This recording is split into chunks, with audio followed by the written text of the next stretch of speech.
Welcome back to the Speaking and Communicating podcast. I am your host, Roberta. If you are looking to improve your communication skills, both professionally and personally, this is the podcast you should be tuning into. And by the end of this episode, please log on to Spotify and iTunes, leave us a rating and a review and what you'd like for us to discuss on this podcast. Now, we focus so much on leadership, and my guest today is actually a researcher on leadership strategy. Her name is Karan Rhodes. She is an author. She specializes in leadership research and strategy and blended workforces. If you're wondering what that all means, stay tuned because she has so many insights to bring on these topics. And before I go any further, please help me welcome her to the show. Hi, Karen. Hi there. Thank you so much for having me. Thank you for being here. Welcome to the show. Please Thank tell you. us a little bit, my pleasure, about yourself. Oh gosh, I could take the whole show, but the short Feel version is free. the short version is that I am the founder of a company called Shockingly Different Leadership. We nickname it SDL for short, but I'm really passionate about helping people and workforces do their best work and serve our communities in the best way possible. I am a wife, mother, auntie, friend, you name that title, I'm it as well. And I bring you greetings from Atlanta, Georgia, here on the East Coast. The hot Atlanta. Atlanta. I love Yes. that. Uh, Yes. So, and you're a mom to how many? I'm sorry. You're a mom to how many? Oh, just one Oh, officially, but then I'm a auntie and godmother to many, too many to count. that So is so beautiful. It it takes takes a a village. village, Yes, of yes. course. Now, Absolutely. you research. So, first of all, before we talk about your research, um, please give us a bit of your background with regards to your career, where you got started, and so that we understand how you came to be where you are today. Sure. Well, I will say that from a child, a young child, I've always been fascinated about people and what made them tick, if you will. And I took that love into college where I ended up studying industrial organizational psychology and decided that I didn't want to just be a psychologist. I love business as well. And the perfect blend of people and business ended up being in the field of human resources and leadership and organizational development. So that's where I got my bachelor's and advanced degrees, graduate degrees in these fields, and spent my career really not being in a single box all by itself. There were some organizations that I was the head of HR, the others that I led leadership development, others I led areas called organizational development, organizational effectiveness, but they were all dealing with the people side of work, if you will. And so my whole career has been, focused on empowering employees and individuals to be high performing professionals and take on leadership roles if they were interested. So, Yeah. would that be leadership development, helping employees become leaders eventually?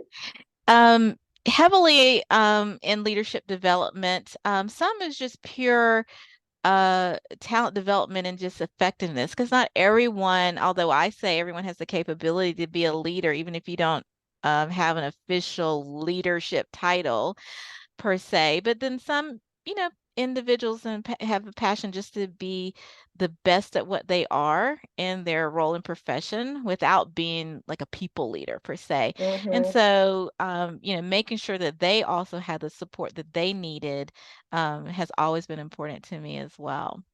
And Yeah, we certainly do talk about that other option of horizontal growth, yes. staying an expert in what you are instead of leading people. Some people really they say, I'm literally not gonna opt for that. Right. I just And for wanna do good my reason. job. That's right. And it's okay. Yes. People need to Mm, know that's okay. We need the steady eddies and those that just want to go deep in their particular role because they may have passions outside of the world of work where they want to invest that time. So it's okay. It's totally all right, no matter what you want to do. for sure. So you are the author of Lead at the Top of Your Game. What a beautiful title. Thank you. My pleasure. You have 7 habits of successful leaders. Would you like to take us through those? I would. I would love to. And just so your listeners and audience know, this is based on above about 5 years of research. So it's nothing that just came out my head. It was based on some detailed global research. And we and my team researched over 10,000 leaders across the globe who were deemed as high performers in their at their employers or in their business or industry. And what we were trying to understand is what were the keys to success that these individuals did that 95% of the other population didn't do as effectively. So why were they the ones who were uh, got the status or labeled as some of the top performing leaders, and what encompassed all that? And so, to keep a long story short, we identified over 100 um, traits or behaviors that contributed to their success. But was very interesting is the data showed that there was a real line of separation or demarcation between these top 7 that I'm going to share with you and the rest of them. And what was also interesting is these top 7 were applicable no matter your where you live, your geography, your industry, or your job function. So we Mhm. thought, hey, if we could share these with the world and help upskill people in these 7, then hopefully we can help support better leadership across the globe.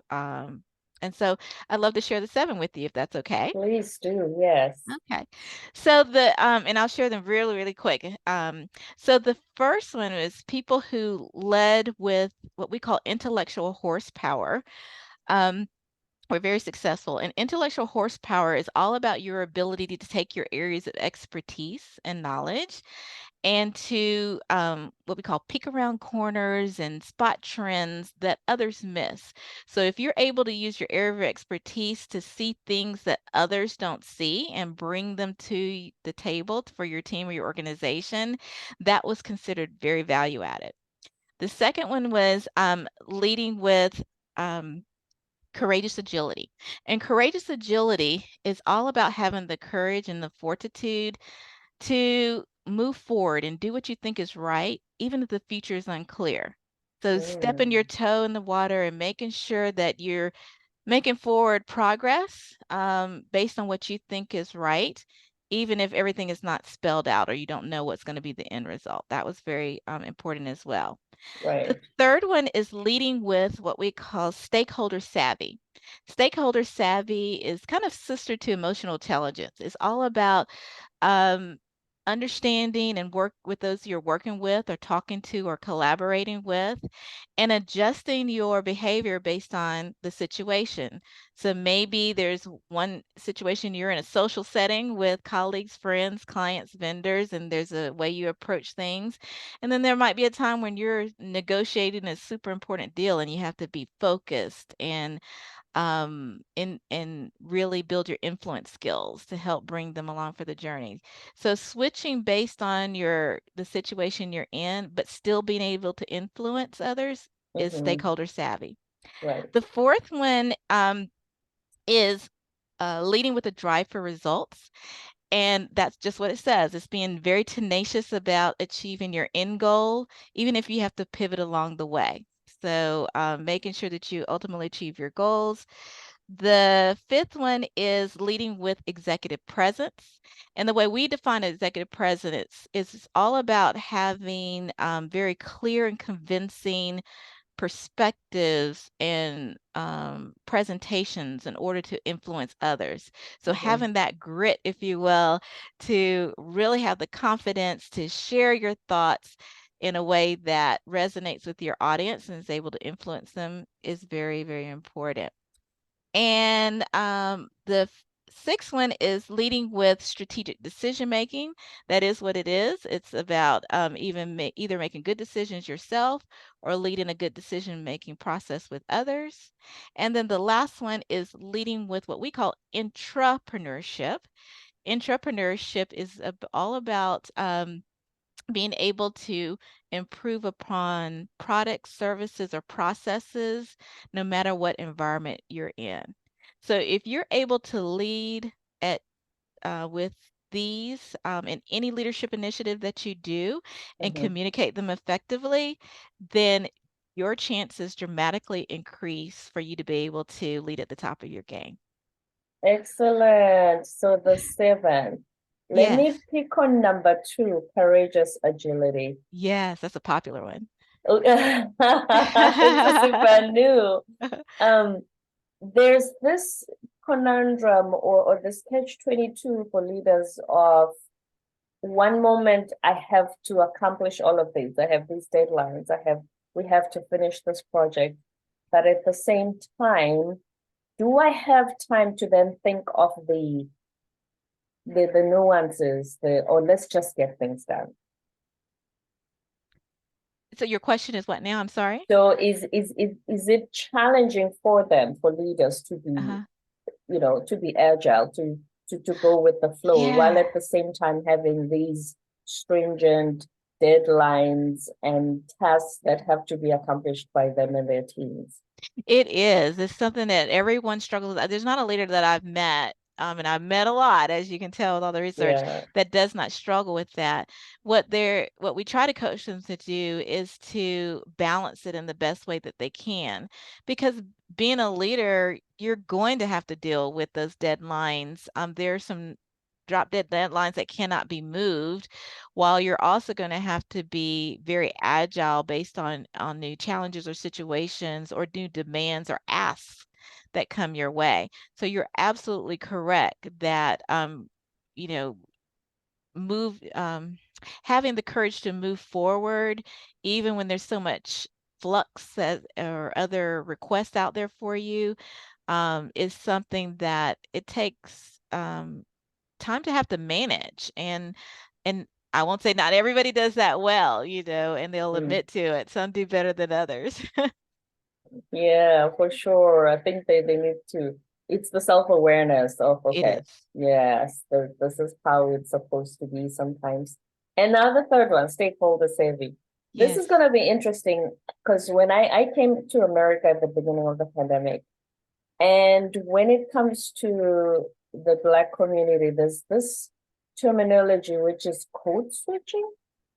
And it sounds like something that doesn't have a positive connotation to it, unless I misunderstood it.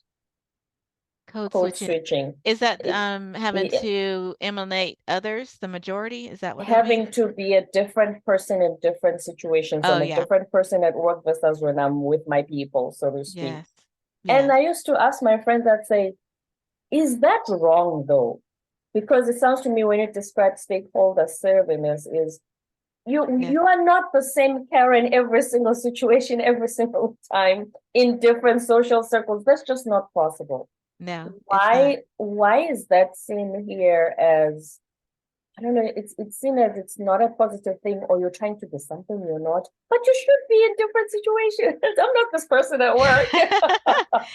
Yes. Well, I think the challenges, and America has a lot of challenges, but I think the challenge, especially for marginalized communities or people of color, is that they feel that in order to reach their goals and to keep their careers on track or build their businesses in the way that they would like to build them, they feel they must not offend or deeper connect those decision makers who are usually, quite honestly, Caucasian um, males.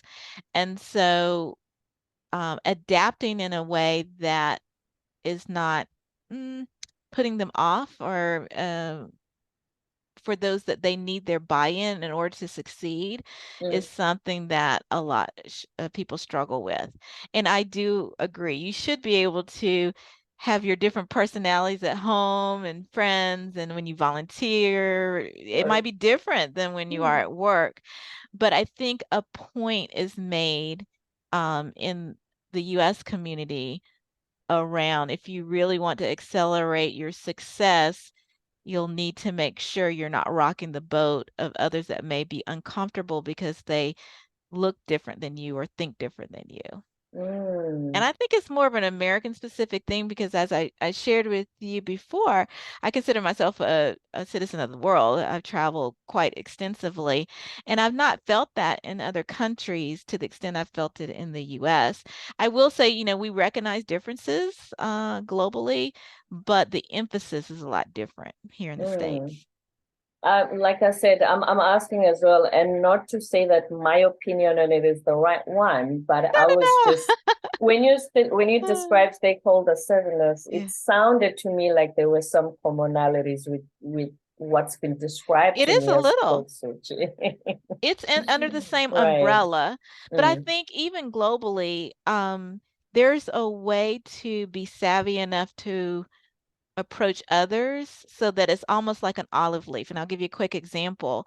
right. Part of my team is in Tokyo, and in Asia Pacific, there are a lot of different business etiquette type of situations that are vastly different than North and South America or in Africa or what have you. So making sure you're not offending and meeting people where they are and being respectful is very, important. And if you're not offending them, that increases the chance that they will, listen to you and be gain their buy-in, basically. For So, sure, for yeah. sure. And then with executive presence, what would you say is the one thing or one quality you should have in order to influence others as a leader? Well, when you're leading with executive presence, I always tell people you it's your presentation, or even if you're a leader, it's not about you. It's about who you're trying to influence. So the first thing you should always try to do is understand what is the people that you are talking to or trying to influence, what is their number one goal? What is top of mind? Ask questions. If you don't know it already, by the time you're presenting, you need to start your presentation with questions up front so that you are speaking to the pain points or the things that they're needing to understand in order to follow you or or support you. So it's all about understanding that other person first or other entity first, and then adjusting your positioning to better um, meet them halfway and and positioning yourself to be the right person to follow or buy from. It depends upon whether you're employed or you own a business, but um, think of the target audience or entity first before you go in trying to present and influence. Which makes complete total business sense. Now, you talk about leadership triggers. I haven't heard of that phrase before. What would those be? So they're very similar to the traits that I just talked about, but there are some actually they're the same, but there's some of these seven that more resonate with you than others. And what we do, I have an assessment called the Leadership Tactics Diagnostic. Part of that assessment is helping you understand what best influences you so that you can inform your teams how to best communicate with you. For example, I'm a people person, so stakeholder savvy is big with me. Mm-hmm. If you come to me with a presentation and you have checked in with all the key stakeholders that are going to be affected by a project, and have let them weigh in and have brought the pros and cons, that will help me feel comfortable in buying in on the leadership initiative that you're wanting to do. I know that's my trigger. That's what Mhm. makes me feel comfortable in following you. Um, and that's good to know. And we all have one of these that triggers us to want to support others. And that's what we help you define via the assessment. Mm. And is that also part of your work as a strategist? Yes, it is. It is. Mm-hmm. Absolutely. Now, I want to be clear to let your listeners know all seven are equally important. You will use one or more of them more than others in different situations as well. There's sometimes that you're going to need to bring intellectual horsepower to the table, like bringing new things that others miss that they're when they're trying to improve processes. That's when they'll value intellectual horsepower. Um, but there's other times when um, you will need to, like we said, present to others. So that's when your executive presence kicks in. So the situation you're going through will depend upon what you're going to lean on at any point in time, but all seven, knowledge in all seven are very equally important. Mm-hmm. I had a guest in the prior episodes who said an effective leader actually creates leaders in his team so that they can replace him, so to speak. Mhm. What are your thoughts on that? Say that one more time. I heard the last part. Um, I had a guest who said a successful leader in his perspective would be one who cultivates new leaders in his team so that basically Yeah. he's replaceable. And I said, but what if you really want to then be fired? And they say, we don't need you. You don't have a job anymore. I said, actually, if you can be replaceable, that shows you, it's a demonstration of your success as a leader. It does. Yes, and you want to be replaced so that that frees you up to do the next great thing that you're called upon to do. One of the things that stifles leaders is when you don't have the talent and the skills on your teams or in your groups to do what you've brought to the table, and you're stuck where you are because there's nobody else that can do what you do. A great leader does cultivate talent and bring people along the way. Um, we call it don't leaving dead bodies in the wake. And I actually name Yeah. one of my chapters in the book around that. And for those who don't know, a wake is what the water that trails a boat when it goes down a river or what have you. And the phrase means you want to make sure that as you are excelling your leadership, that you're not leaving people unprepared behind you. And then we call that, not leaving dead people in the wake. Mm. Yeah. Right. And I've never heard of, as I said earlier, of the term blended workforce. Yes, yes. How did you come up with that? Well, actually, that's a concept. I didn't come up with it. It's something that really exists in the world of human resources. Um, but blended workforces is a mix of internal and external talent to get the job done for companies. So more and more the way the world is going, you're not just having employees do work for organizations, you're having employees, you're having vendors who are external, you're having consultants who are external. And now we have the whole phenomenon of machine learning and AI. Mm-hmm. All of those are entities that help to get the work done. And leaders are now having to manage all of that. And for those who are in the US, we have very stringent employment laws on how you can approach employees versus contractors. And then you bring, AI into it. And you, as a leader, you're having to manage the work of all of these. It is very, very complicated. So that is a major um, issue that a lot of chief human resources officers are having to tackle right now. Mm-hmm. And which then brings another extra challenge for leaders to manage. Because Yes. not only As I if we had enough, right, already. exactly, because not only are you focused on your team internally, but then all these outsourced services, they also need to be under your watch. And Yeah. then you research not only what you've shared with us in this episode today, but you continue to study current mega trends, Yes. workplace mega trends. Would you like to tell us what's been going on lately that we need to know? Yes, well, one of them I mentioned, the whole technology slash AI discussion is huge right now for business and people leaders. And staying on top of that and understanding how to integrate those or whether to integrate those in their organizations is one of the top mega trends. Another is, as you've seen around the world, there's a lot of major companies that are laying off or downsizing or right Mhm. sizing, as some like to say. And so that's creating a lot of, I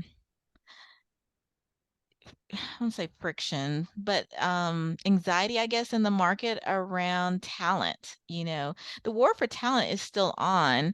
Um, but having to manage through all of this, especially in times when um, companies, when they lay people off, the works doesn't go away. So that means a lot of the employees are still having to do a lot of the or pick up a lot of work that their colleagues left behind. So there's under resourcing that's going on.